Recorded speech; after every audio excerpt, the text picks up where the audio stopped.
Coming up, a preview of WSU's biggest basketball game in the last decade.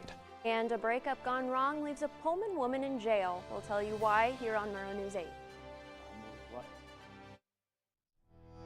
From the Northwest Public Broadcasting Studios on the campus of Washington State University, this is Murrow News 8.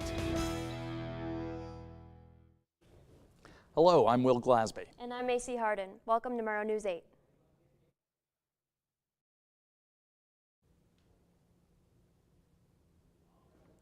Gonzaga's in town. Our reporter Avian Martinez is live looking at the lines. Avian, what is it like out there? And it is raining Cougs. You heard me correctly. It is raining Cougs. We have Cougs out here behind me just lining up in the droves. They're out here to contribute to the fully stocked stadium, which hasn't happened for Beasley Coliseum since 2008. Our men's basketball team is going up against the Gonzaga Bulldogs to get a revenge match against their loss against them a couple weeks ago. Now, the stadium hasn't seen this kind of excitement, but as you clearly have seen behind me, we have Cougs willing to stand in the rain to see this match. They're very excited to see where this goes, and they're hoping for a Coug victory tonight. I'm very, very excited to see where this goes, but again, we have so many Cougs just waiting for this matchup to go down. We've had so many ask us if we can open the doors for them. We cannot, but I'm hoping for a great match. Back to you guys at the desk. Thanks, Avian. Sounds like a sold-out crowd. Our reporter Nick Rodabaugh went behind the scenes to find out a little more. The Cougs take on the Zags in the first official sellout since 2010. Tyler Nordberg, a longtime Coug fan, is excited about the big matchup. I think it's really good for WSU. I'm really excited to attend, and I'm hoping we can come out with a win tomorrow, especially against a team like Gonzaga, which is such a well-known basketball program. Fans are super excited about this game. However, this game will look a little different due to the sellout. I was able to sit down with Sports Information Director Jim Crawford and see what WSU Athletics has done to prepare for the game. We're going to open the doors 30 minutes earlier, so instead of an hour for the doors, it's 90 minutes out, so students will have an extra 30 minutes to get in the door. I'm standing out here at Beasley Coliseum, and one of the big changes that Crawford told me was that all doors, all entrances for this game will be open.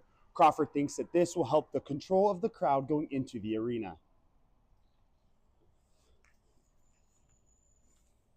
Crawford is expecting the student section to be full and assures that athletics is prioritizing the students. If you're including all of the student seats, 31, 32, 33 are the sections, from the floor up to the ceiling is probably roughly about 3,000. And so everybody's excited and wants us to announce it's a sellout. And I keep telling people, well, hold on, we got to get 3,000 students in the door too. And I don't think that's going to be a problem. I know people are excited about this. Reporting in Pullman, Nick Rodabaugh, Murrow News 8. WSU is sending out travel warnings regarding tonight's basketball game, and they don't mean on the court.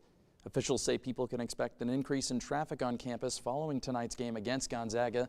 Parking opened at 4, and officials are recommending that people attending the game should give themselves plenty of time to travel. And speaking of being safe, the bars in Pullman are going to get quite crowded tonight, so be safe heading home. We sent our reporter Evan Suarez to talk to some Coug fans at the Coug. So it's a bunch of guys that we went to college together, and we come down here for 2 games a year. We've been doing it. This will be our 4th year doing it, and obviously you got to pick kind of the big guys in the league when you show up to town. So getting the VRBO at 2.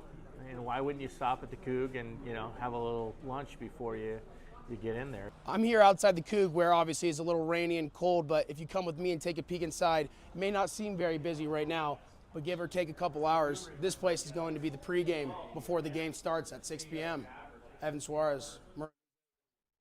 And for those fans standing in line today, they may have noticed it's a bit wet out. Maddie, what's today's weather looking like? Thanks. Yeah, for those attending tonight's game against Gonzaga, I would definitely dress warm and wear some layers because it's going to be a chilly one. For today, you can expect a high of 36 degrees and a low of 34. followed by a chance of rain and snow as we head into the evening. And it looks like we've got some light wind headed towards us as well. That sums it up for today. Stay tuned for later as we look into this week. Back to you at the desk.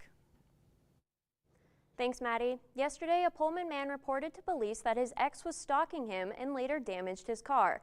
The man was driving to the police department in order to drop off items belonging to the ex when she rammed his car and attempted to cut him off. 25-year-old Samantha Coleman is being charged with first-degree malicious mischief, stalking, and reckless driving. In an update on the Brian Koberger case, Judge Stephen Hippler ruled that a DNA technique prosecutors say first identified him as the suspect in the UI murders did not jeopardize the investigation. In addition, Hippler found that the defense's claim investigators withheld information from a prior judge to obtain search warrants was unfounded. Coming up, a student protest took place today on campus. We'll tell you what for. And a look into this week's forecast. Our reporter Maddie has more on weather after the break.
Today, protesters gathered on Terrell Mall to protest ICE and new DEI laws put into order by President Donald Trump.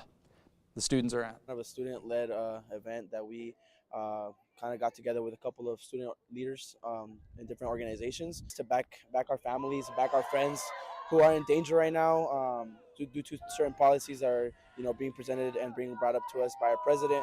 And us as students and being able to voice our voices and our concerns, we want to really be able to do that, especially with having such a big stage to do it. So.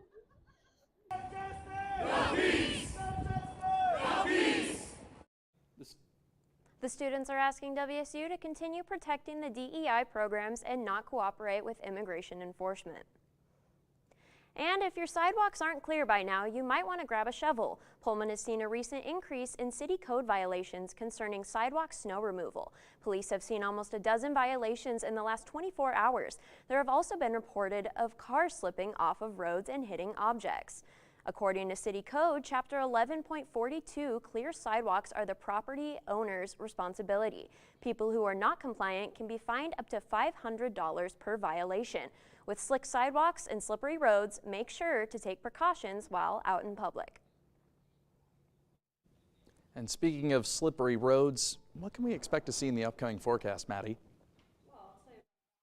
As I mentioned earlier, we've got a chance of rain and snow coming tonight. As we look into the week, it's actually going to be warming up a bit. Tomorrow you can look forward to a little bit of sun and a high of 37 degrees with some wind gusts later in the evening.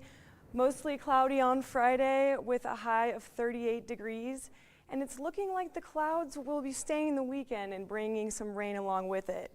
A 40% chance of rain on Saturday with a high of 41.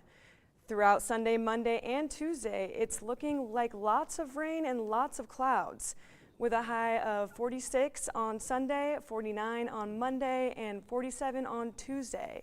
If only the sun was going to be out, because with those temperatures, you might be able to get a nice tan before going to spring break. That's it for weather. Back to you at the desk. Coming up, a look at a big-time point guard battle in Beasley tonight. And a preview of the first week of spring training. This and more after the break.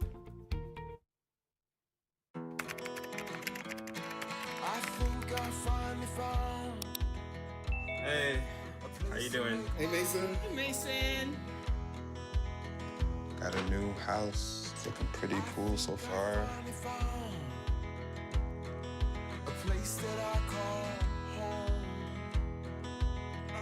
I'm teaching Louise how to cook some lasagna.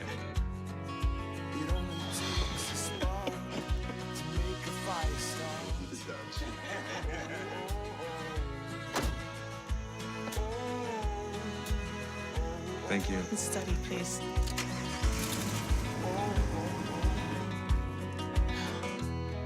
I think I finally found a place to make my own.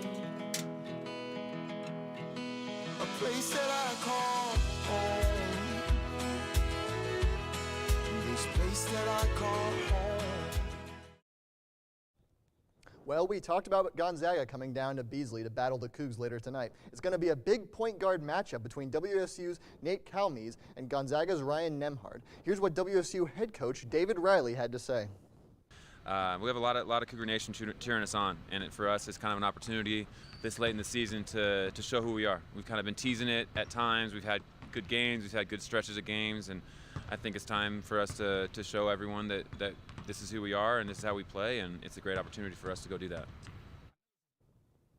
WSU women's basketball looked to bounce back after a loss to Portland this past weekend. The Cougs host USF tomorrow night in Beasley Coliseum at 6 p.m.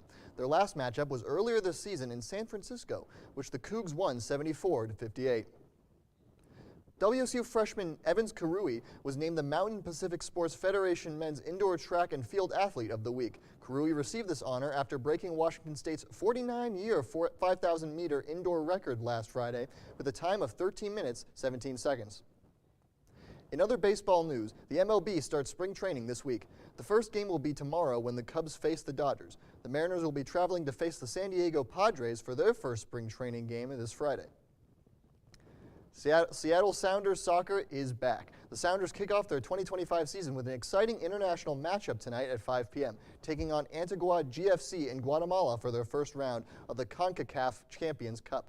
The Sounders will return to Seattle to host Charlotte FC this Friday at Lumen Field for the home opener. Coming up, something that's more than meets the eye, literally. It's National Lash Day, and we'll talk more about it after the break.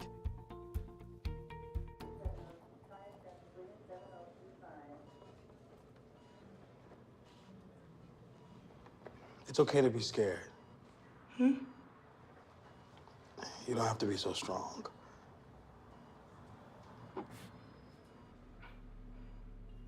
Strength is not optional. This is my mother, my purpose. Real muscle is lifting her spirits between bedpans and bad news from doctors that doubt her strength. Strength is buried in bills, managing meds, and swallowing those moments of, Mom, it's me, your daughter. Remember? My strength is super, but I'm still human, right? Look who's here. There she is. Thanks for your patience. How you feel? If you're caring for a loved one, visit aarp.org/caregiving for care guides and community, or call 1-877-333-5885.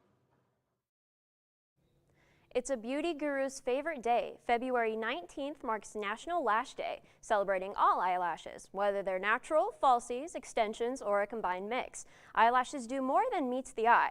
Lashes help protect your eyes from dirt and other substances, all while helping us look fabulous.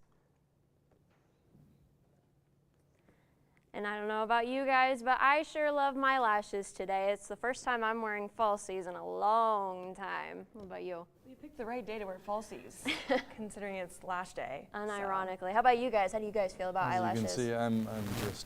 You're going for the all-natural look. I don't actually have them. They're just extensions right here. Oh, really? Yeah, I'm not, but maybe I'll start. I don't know.